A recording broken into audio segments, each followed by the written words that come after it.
Assalamualaikum Mamang-Mamang, kembali lagi di Mamang Thomas Channel.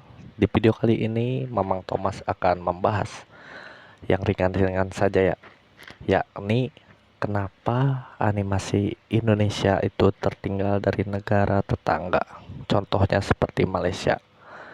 Nah Mamang-Mamang, seperti kita ketahui, animasi Malaysia itu sudah lama berkecimpung di pertelevisian Indonesia, seperti banyak ya, ada Upin Ipin, ada Boboiboy, ada Papa Jola, Agent Ali dan sebagainya.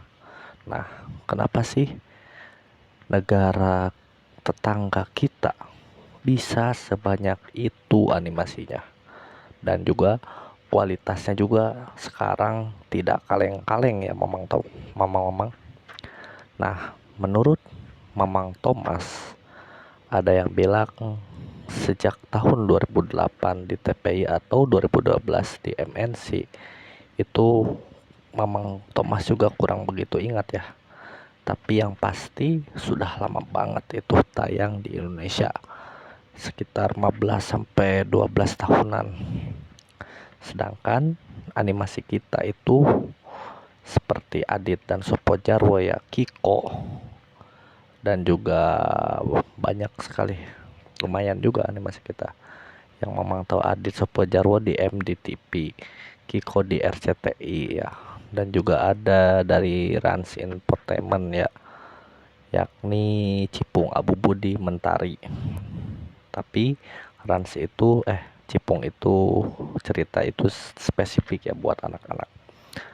Nah, Kiko itu gimana? Kiko menurut Mamang Thomas jalan ceritanya masih kurang menarik untuk orang dewasa ya. Jika kita mau membuat animasi yang ceritanya universal, bukan hanya untuk anak-anak Mamang, maka kita harus meniru apa yang dilakukan oleh Malaysia, dan Malaysia pun meniru apa yang dilakukan oleh Jepang. Menurut analisa Mamang Thomas, apa yang ditiru Malaysia dari Jepang terhadap animasinya yaitu beberapa faktor.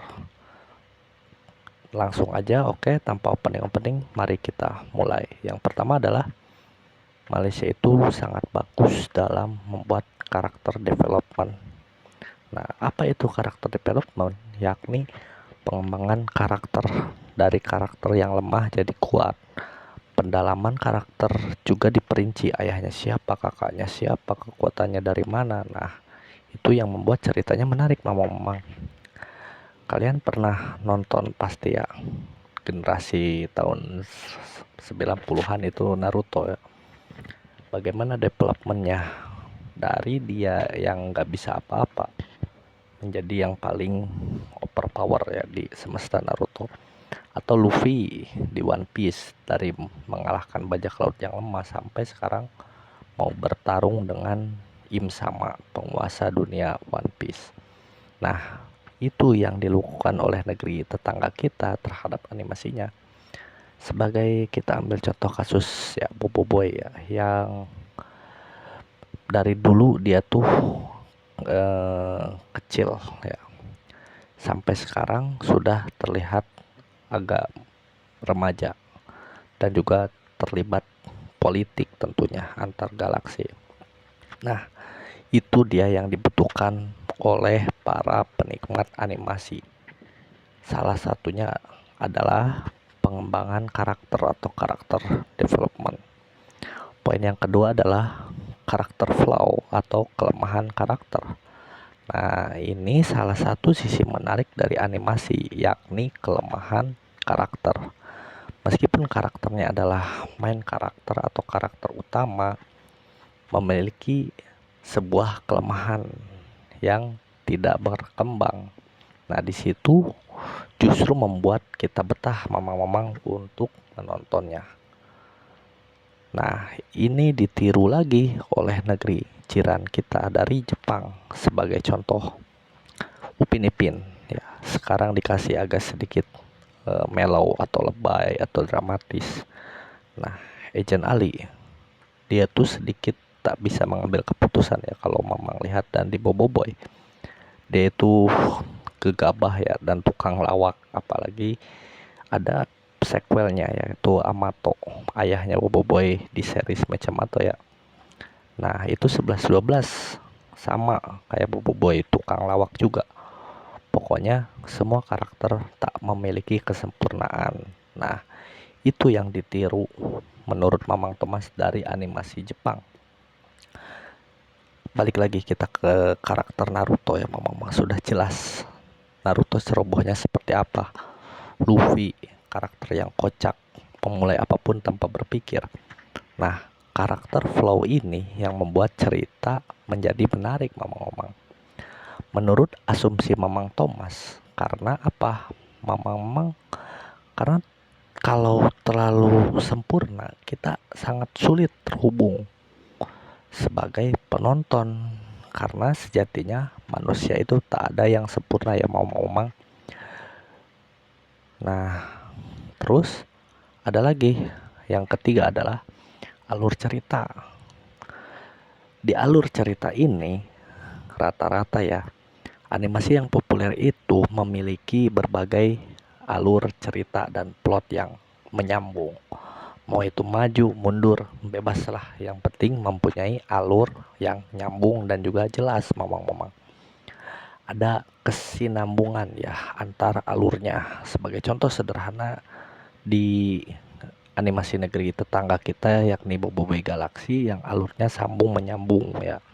Dari mulai awal itu nyambung semua, kayak Power Spera itu apa, disambungin lagi, gimana bisa sampai Boboiboy disambungin lagi sampai sekarang Akbaraju, itu semuanya nyambung menjadi satu ya. Nah, itu juga yang dilakukan oleh One Piece.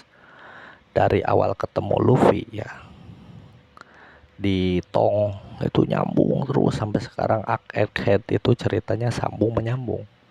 Begitu pula dengan Naruto, dari awal dia tidak punya ikat kepala, tidak diakui ninja, sampai jadi Hokage itu ceritanya sambung menyambung. Nah, itu yang membuat cerita menjadi menarik ya, Mamang. Terus apalagi poin yang keempat adalah tema atau genre. Tema atau genre ini wajib ada ya, Mamang, menjadi sebuah bungkusan besar yang mengandung plot-plot. Bebas lah, mau genrenya horor, science fiction, komedi atau romantis, atau semuanya juga tidak apa-apa. Nah, genre itu yang bisa membuat animasi menarik untuk diikuti ya, Mamang.